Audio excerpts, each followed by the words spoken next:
भाग्य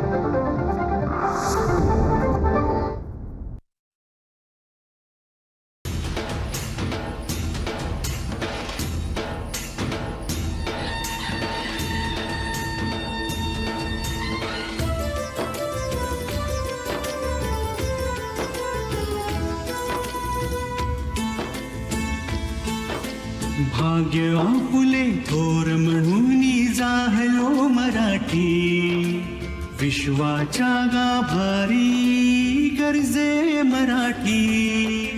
भाग्य आपुले थोर म्हणून जाहलो मराठी, विश्वाच्या गाभारी गर्जे मराठी.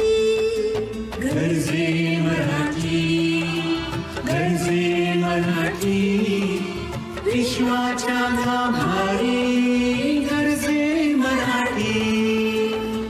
नमस्कार. गर्जे मराठी प्रस्तुत विश्वाच्या गाभारी गर्जे मराठी या कार्यक्रमामध्ये आपल्या सगळ्यांचं मनापासून स्वागत.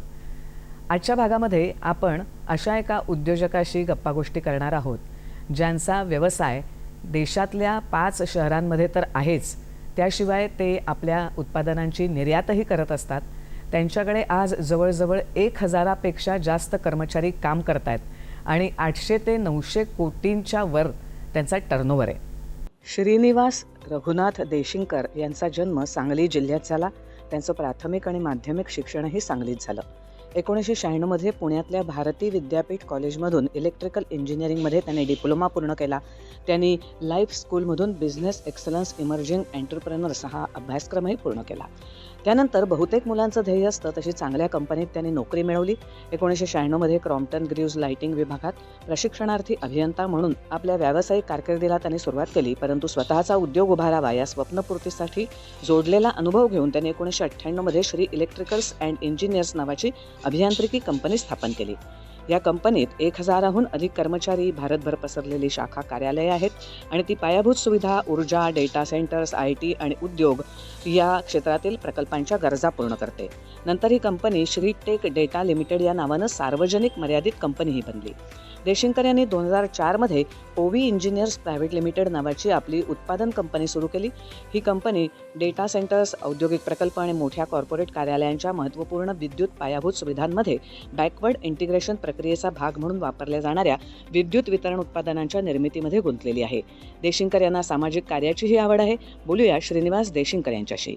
नमस्कार सर, आपलं कार्यक्रमामध्ये स्वागत.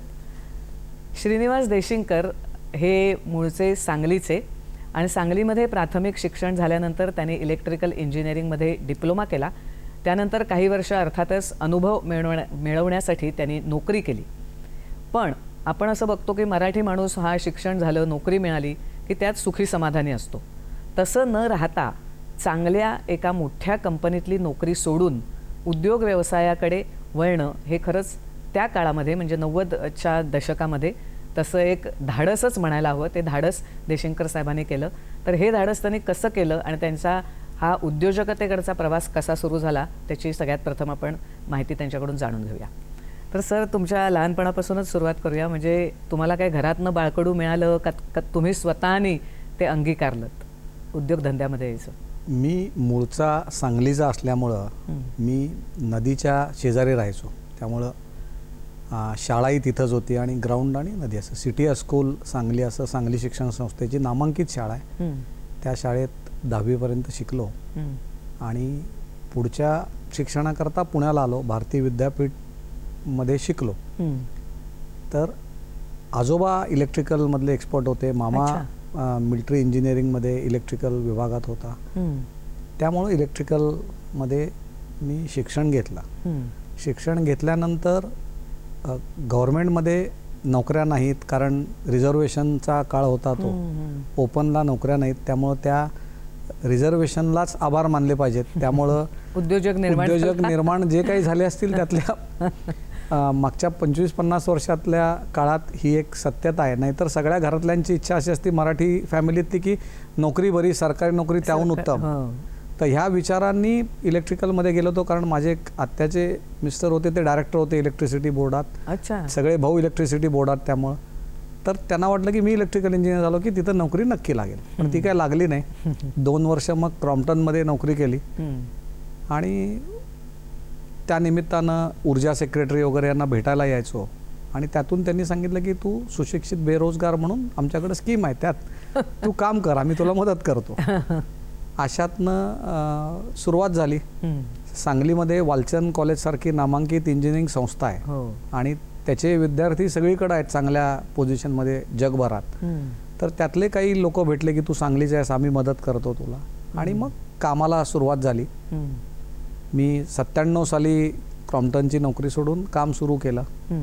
98 पासून काम करतो, तर आता जवळपास 28 वर्ष झाली. हो, म्हणजे उद्योगाकडे व्यवसायाकडे. सुरुवातीला खूप कष्ट केले. म्हणजे नवीन मुलांना सांगण्यासारखी सर्वात महत्त्वाची गोष्ट म्हणजे आयुष्यात शॉर्टकट कुठलाही नसतो. तर मी सायकलवरनं पुण्याहून साताऱ्याला गेलोय, नगरला गेलोय, बापरे, त्यानंतर तळेगाव अशा ठिकाणी सायकलवरून जाऊन घोडा बांधून सायकलला काम केलंय.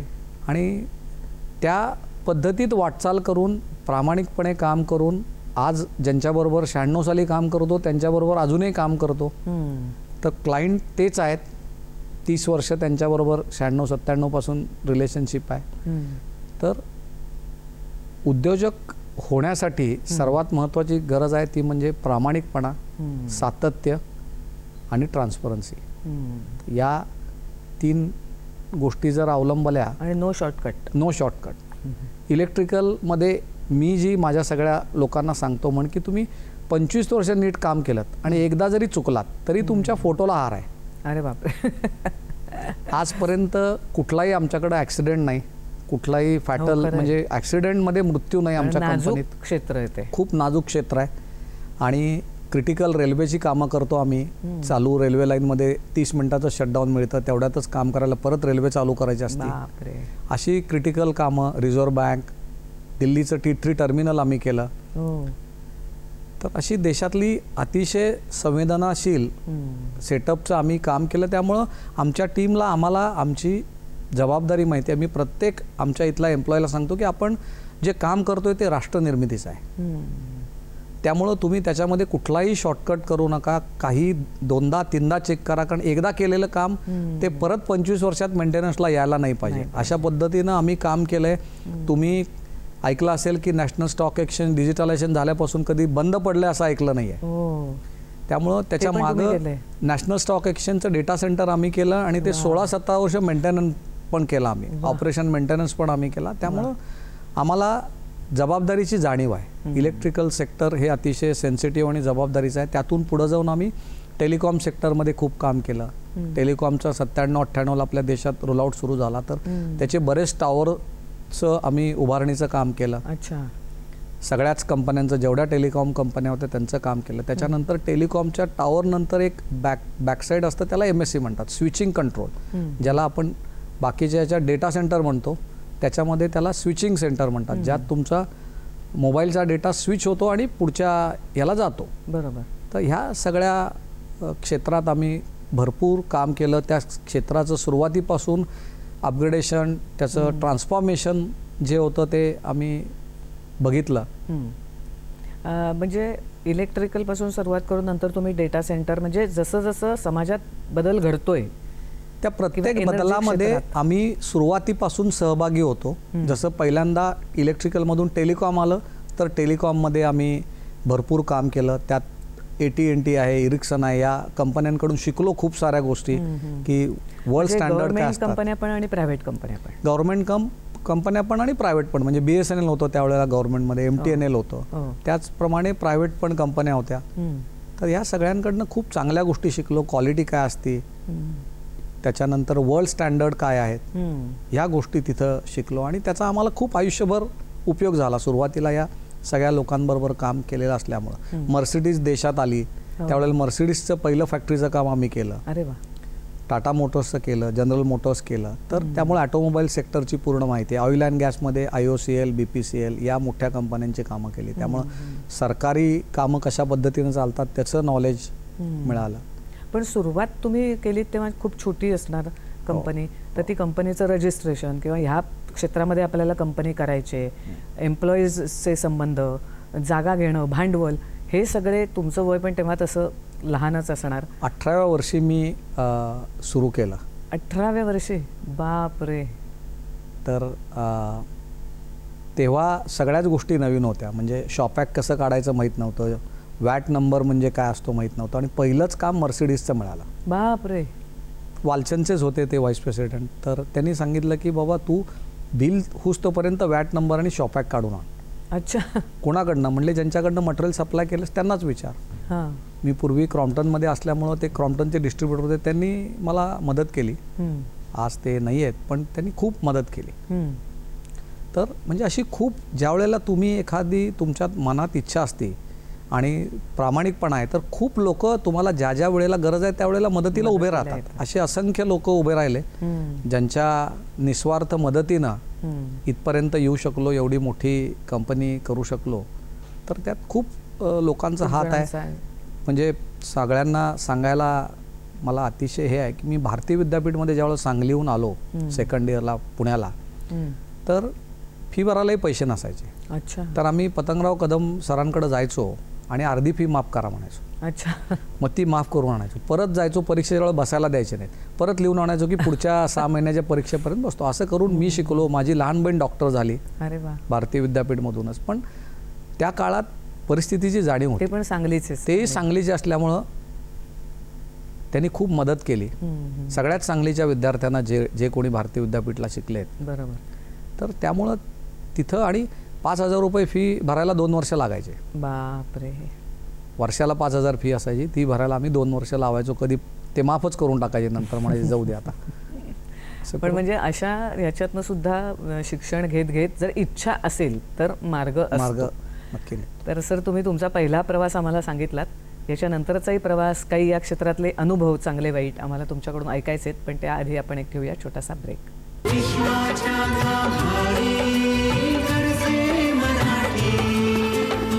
विश्वाच्या गाभारी गरजे मराठी या कार्यक्रमात ब्रेक नंतर आपलं पुन्हा एकदा स्वागत. तर सर, आता पण तुम्ही पहिला प्रवास तुमचा सगळा सांगितला, पण एखादा उद्योग व्यवसाय सुरू करायचा ते सुद्धा तुम्ही फर्स्ट जनरेशन एंटरप्रेनर आहात. म्हणजे असं नाही की घरापासून तुम्हाला पिढीजात व्यवसाय मिळाला आहे. तर ते करताना बऱ्याच चांगले वाईट अनुभव येत असणार. काही अनुभव तर तुम्ही सांगितलेच, पण काही चांगले अनुभव, म्हणजे चांगल्या लोकांमुळे कसं पुढे जाता आलं, किंवा काही आव्हानं आली. हे क्षेत्रही तुम्ही म्हणता संवेदनशील आहे खूप, आणि तेव्हा इलेक्ट्रिकल खूप चालायचं. आता इलेक्ट्रॉनिक्सकडे गेलं आहे सगळं, पण तेव्हा इलेक्ट्रिकल इंजिनिअरिंग हे खूप महत्त्वाचं समजलं जात होतं. तर असे काही अनुभव आपल्याला सांगता येतील का लक्षात राहण्यासारखे? लक्षात राहण्यासारखे म्हणजे सर्वात महत्त्वाचा अनुभव, मी ज्या वेळेला पहिला बँकेमध्ये कर्ज घ्यायला गेलो. अच्छा. त्यावेळेला मला कुणीही गॅरेंटर 2 लागतात. कुणीही गॅरेंटर म्हणून राहायला तयार नाही, सही करायला तयार नाही. बँकवाले म्हणले आजोबांची सही आण. आजोबा म्हणले मी सही करणार नाही. मामा गव्हर्नमेंट सर्वंट होता, त्याच्याकडेच राहायचो मामाकडं. तर मामा म्हणला मी सरकारी डिफेन्समध्ये आहे, मी सही करणार नाही. बँकवाले काय म्हणायला लागले की 2 तरी गॅरेंटर लागतील. तर तिथून मराठी उद्योजकांना उद्या नुकसान झालं, तो नाही कर्ज भरू शकला तर आपण भरायचं ह्या भीतीने कुणीही सही द्यायची सही देत नव्हतं. तर माझा एक कॉलेजचा मित्र नुकताच नोकरी लागला होता. ते बँक मॅनेजरना विचारला, हो त्याची सही चालेल का, त्याला किती सॅलरी आहे म्हणले 5,000 रुपये आहे. म्हणजे खूप झाली. त्याची एक सही आणत, एक सही मिळाली. अरे बापरे. अजून एक सही राहिली होती. त्यामुळं ती आता दुसरी सही कोणाची घ्यायची. परत बाबांच्या मागं लागलो, बाबा तुम्ही तरी सही करा. बाबा टेलिफोन डिपार्टमेंटला होते. बाबा म्हणले मी ब्रँच मॅनेजरना भेटणार आहे. ते म्हणाले की ह्याच्या कर्तृत्वावर जर तुम्हाला विश्वास नसेल तर मग तुम्ही ह्याला लोन का देताय. माझी सहीनी जर तुम्ही ह्याला लोन देणार असाल म्हणजे तुम्हाला याच्यावर विश्वास नाही आहे का. तर ते म्हणले ही प्रोसिजर आहे, तुम्ही 1 वर्षाकरता सही द्या, 1 वर्षानंतर आम्ही तुमची सही मागणार नाही. बापरे. पण तरी देखील मी समोर असल्यामुळं बाबांनी त्यांना नाही म्हणून सांगितलं. अच्छा. मग नंतर बाबा गेले आणि बाबा सही करून आले. ते बँकेने मला सांगितलं नाही की बाबांनी सही केली आहे म्हणून. म्हणजे घरातले पण सही करायला तयार नव्हते. सरकारी नोकर कोण, म्हणजे ही मराठी प्रत्येक उद्योजकाची ही निश्चित अडचण असणार आहे. म्हणजे बँक तुम्हाला कर्ज द्यायला तयार आहे पण तुमच्याकडे गॅरेंटर नाही आहे, ही परिस्थिती. त्याच्यानंतर घर घ्यायला गेलो, घराच्या वेळेला लोन काढलं. त्यावेळेला सांगली अर्बन बँकेचे MD आमच्याकडं राहायचे. सांगलीला आमचं घर होतं त्यावेळेला भाड्याने. ते म्हणले बाबांनी सही केली तरच लोन देणार. बाबा म्हणले मी सही देणार नाही. म्हणजे तुमच्यावर कोणाचा विश्वास नाही, बाबा आणि आजोबांची सगळी. म्हणजे बाबा इथली हाय इंटिग्रिटी पर्सन होते BSNL मध्ये असताना सुद्धा, की लोक कलेक्टर त्यांची शपथ घ्यायची किंवा हे कधी आयुष्यात चुकणार नाहीत. मग त्यांनी म्हणले बाबांनी फोन करून सांगावं, सही करायला तयार नाही आहेत म्हणले, मला बाबांचा निरोप आलाय.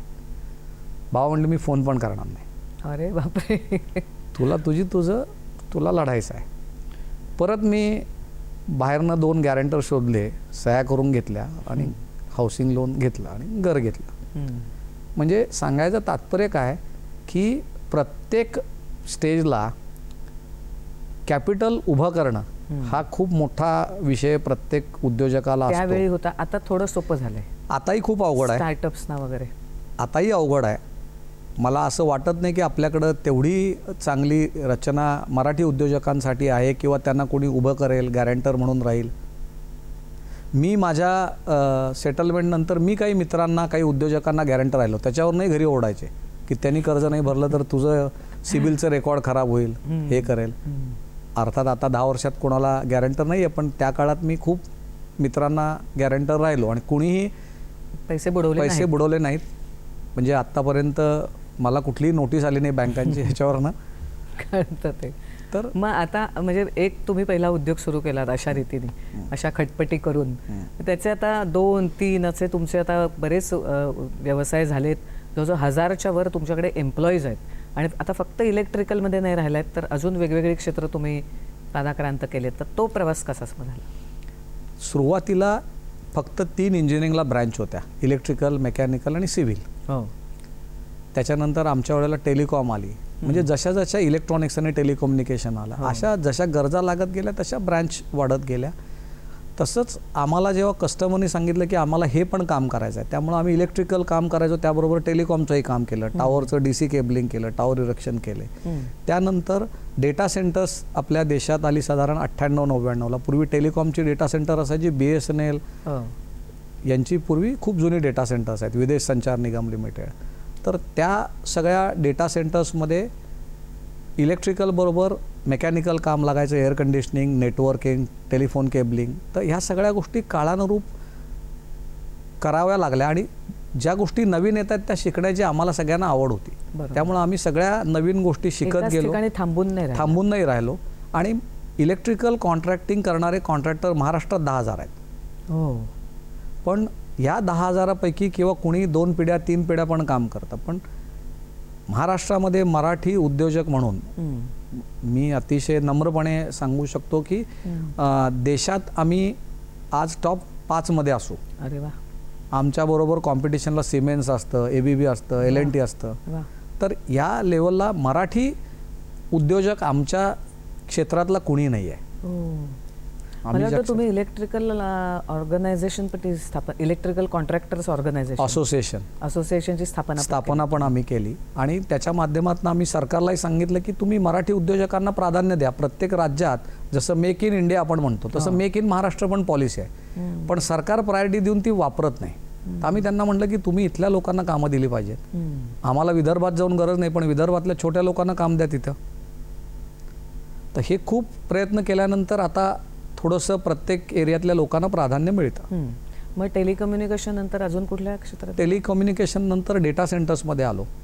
त्यावेळेला भारत सरकारने सांगितलं की सगळ्या नॅशनलाइज बँका, प्रायव्हेट बँकांची स्वतःची डेटा सेंटर पाहिजे. 2000 साली पहिलं स्टेट बँकेचं डेटा सेंटर आम्ही केलं, बेलापूरचं. त्यानंतर हैदराबादला त्यांचं डेटा सेंटर केलं, चेन्नईला केलं. डिझास्टर रिकव्हरी सेंटर, डेटा सेंटरमध्ये 2 भाग असतात. समजा डेटा सेंटर बंद पडलं तर एका मिलीसेकंदामध्ये पूर्ण डेटा ट्रान्सफर व्हायला पाहिजे, त्याला डिझास्टर रिकव्हरी म्हणतात.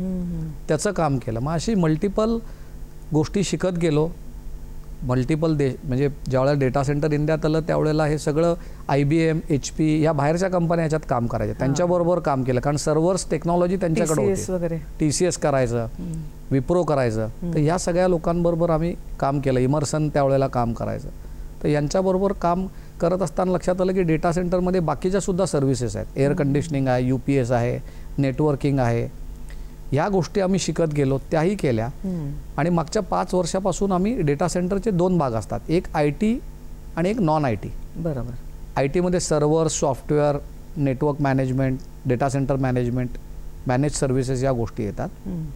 नॉन आय टीमध्ये civil building, land acquisition, generator, UPS, transformers हे सगळं येतं. मग ह्या सगळ्या गोष्टी आम्ही एकत्र इंटिग्रेट करून काम सुरू केलं आणि तशी करणाऱ्या भारतामध्ये खूप कमी कंपन्या आहेत. ज्या ह्याच्यानंतर पुढं जाऊन आम्हाला असं लक्षात आलं की आम्ही ज्या क्वालिटीचं काम करतोय ते काम करणारं पश्चिम महाराष्ट्रात किंवा सांगलीत कुणी नाही. म्हणून मग आम्ही ट्रान्सफॉर्मर आणि इलेक्ट्रिकल पॅनल मॅन्युफॅक्चरिंग कंपनी सुरू केली. अच्छा, म्हणजे मॅन्युफॅक्चरिंगमध्ये पण आला. मॅन्युफॅक्चरिंग ती आमचीच गरज होती. सुरुवातीला आम्ही आमचं स्वतःच कॅप्टिव्ह कन्झम्पशन करायचो, पण नंतर बाहेरही द्यायला लागलो. इंडिपेंडंट कंपनी सुरू झाली आणि त्या कंपनीचं आता आम्ही नाव चेंज करून एक स्टार्टअप कंपनी सुरू केली आहे. VI डेटा म्हणजे व्होल्टेज आणि करंट, VI अच्छा, डेटा पॉवरटेक लिमिटेड अशी कंपनी केली, ज्याच्यामध्ये आम्ही आता महाराष्ट्र शासनाने आम्हाला फलटणला मोठी जागा दिली आहे. अच्छा, त्याच्यात जवळजवळ आम्ही एक 350 कोटी रुपयाची इन्व्हेस्टमेंट करणार आहे. वा, आणि त्याच्यामध्ये साधारण नवीन 1500 लोक लागतील आम्हाला पुढच्या 3 वर्षामध्ये बापरे, मॅन्युफॅक्चरिंग मध्ये. बापरे. तर हे सुद्धा आमच्या स्वतःचं कॉन्ट्रॅक्टिंग कंपनीचं कॅप्टिव्ह कन्झम्पशन 30-40% आहे. पण भारतामध्ये आता ट्रान्सफॉर्मर मिळत नाहीत. पॉवर सेक्टरमध्ये डिमांड एवढी झाल्यामुळं इक्विपमेंट, रॉ मटेरियल मिळत नाही आहे. तर त्याच्यावरती पण आम्ही काम करतोय. नवीन टेक्नॉलॉजी करता, कोलॅबरेशन करता आम्ही बाहेरच्या देशात बोलतोय, ज्यांच्याकडं आपल्याला सहज टेक्नॉलॉजी ट्रान्सफर करता येईल आणि ज्याचा आपल्या देशाच्या ज्या गतीनं आपण आता इन्फ्रास्ट्रक्चर वाढवतोय त्याच्यासाठी त्या टेक्नॉलॉजी लागणार आहेत. नक्कीच फ्युचरिस्टिक टेक्नॉलॉजी, त्याचा फायदा होईल. बरोबर. मी आत्ता तो उल्लेख केला की तुम्ही इलेक्ट्रिकल कॉन्ट्रॅक्टर्स असोसिएशन म्हणजे थोडक्यात युनियनच म्हणता येईल, संघटनेची उभारणी केलीत आणि आता बरेच सदस्य आहेत. तर ही संघटना उभारावी असं तुम्हाला काय वाटलं आणि मग त्यांचे काय प्रॉब्लेम तुम्ही त्यातनं सॉल्व्ह करता? मुख्य काय आहे, गव्हर्नमेंटमध्ये काम करताना बऱ्याच पॉलिसी आपल्याला त्यांना समजून सांगायला लागतात. मग त्या एकटे सांगायला गेलो तर त्याला काही फार मोठं दाद दिली जात नाही किंवा मान्यता मिळत नाही. मग एक संघटना म्हणून शासनाने सांगितलं की तुम्ही एक संघटना करा, त्या माध्यमातून तुम्ही आम्हाला तुमचे प्रॉब्लेम सांगा आणि मग एक एक प्रॉब्लेम आपण सोडवत गेलो आणि आता बऱ्यापैकी सगळ्या गोष्टी 10 वर्षात सेटल झाल्या. त्यामुळे मी आता ॲक्टिव्हली त्या संघटनेत काम करत नाही. कधी काय मदत लागली तर बरोबर, फक्त बघतो माझ्या. बरोबर. तुम्ही देशातल्या थोडक्यात ह्या आपल्या इलेक्ट्रिकल क्षेत्राविषयी बरीच माहिती दिलीत आम्हाला. अजूनही काही तुमच्याकडनं माहिती जाणून घ्यायची आहे. तसंच तुमच्याचसारखे फर्स्ट जनरेशन एंटरप्रेनर व्हायचं असेल तर किंवा स्टार्टअप सुरू करायचा असेल स्वतःचा, तर मुलांनी काय करायला पाहिजे हे तुमच्याकडनं आम्हाला जाणून घ्यायचं आहे. पण त्याआधी घेऊया एक छोटासा ब्रेक. विश्वाच्या गाभारी गरजे मराठी. गरजे मराठी प्रस्तुत विश्वाच्या गाभारी गरजे मराठी या कार्यक्रमामध्ये ब्रेकनंतर आपलं पुन्हा एकदा स्वागत. तर सर, आता तुम्ही इलेक्ट्रिकल क्षेत्रामध्ये म्हणजे तुमच्या कामाला सुरुवात केली आणि ते अजूनही तुमचं प्रमुख असं काम म्हणता येईल. इलेक्ट्रिकल म्हणजे अर्थातच ऊर्जा, आणि ऊर्जा आज आपल्याला जगात सगळीकडेच लागते. पण आता ती ऊर्जासुद्धा आपल्याला वेगवेगळ्या क्षेत्रातनं आपण मिळवतोय. म्हणजे अगदी ऑटोमिक एनर्जीपासून सोलार किंवा ही जी आपली कोळशातून वगैरे ऊर्जेचा थेट पर्यावरणाशी किंवा प्रदूषणाशी सुद्धा संबंध येतो आणि त्या बाबतीत सुद्धा तुम्ही सजग आहात. तर त्या दृष्टीने तुम्ही या तुमच्या क्षेत्रामध्ये काय पावलं उचलली आहेत? मला पहिल्यांदा असं वाटतं की नैसर्गिक स्रोत आहेत ज्याला आपण रिन्युएबल एनर्जी म्हणतो. जसं विंड एनर्जी आहे. आम्ही भारतातली पहिली विंड मिल आम्ही उभी केली. त्याचं इलेक्ट्रिकल सप्लायचं काम आम्ही केलं. अच्छा. ती होती साधारण छोटी 300-400 किलोवॅटची असायची. आता त्या टेक्नॉलॉजी एवढ्या चेंज झाल्यात की ती 10 मेगावॅटची एक विंड मिल येते. तेवढ्याच जागेत 10 मेगावॅट लागते. अच्छा. सोलर ज्या वेळेला आलं त्यावेळेला सोलरमध्ये आम्ही काम केलं. हायड्रो प्रोजेक्टमध्ये काम केलं. ह्या सगळ्या ग्रीन एनर्जी आहेत. ह्याचबरोबर पर्यावरणाचा नक्कीच विचार. थर्मल ज्या वेळेला एनर्जी जनरेट होती त्यावेळेला प्रदूषण खूप होतं. तर त्या विविध प्रकार आहेत, विविध गरजा आहेत. आणि न्यूक्लिअर एनर्जी ही सुद्धा क्लीन एनर्जी म्हटली जाते. त्याच्यामध्ये आत्तापर्यंत आपल्या देशात पॉलिसी नव्हत्या. बाहेरच्या देशांमध्ये छोटे छोटे न्यूक्लिअर प्लांट एनर्जी डेव्हलपमेंटसाठी सुरू झालेत. एक 10 वर्षात ते आता स्टेबल आहेत. भारत सरकारने पण यावर्षीपासून पॉलिसी केली आहे. त्या पॉलिसीमुळं छोटे छोटे आपल्याकडं पण आता न्यूक्लिअर पॉवर प्रोजेक्ट येतील आणि त्याची देशाच्या विकासाला खूप मदत होईल. बरोबर. म्हणजे थोडक्यात तुम्ही जसं आपल्याकडे त्या क्षेत्रातली पद्धती बदलायला लागल्या तसं त्यातली पण कामं करायला. बरोबर. आता सर, गरजे मराठीशी कनेक्ट कारण आपला हा कार्यक्रम गरजे मराठीचा आहे. तर तरुणांनी म्हणजे मराठी तरुणांनी आपल्याकडे तुम्ही जे म्हणालात की नोकरीला चिकटायचं मराठी माणसाचं एक ध्येय असतं.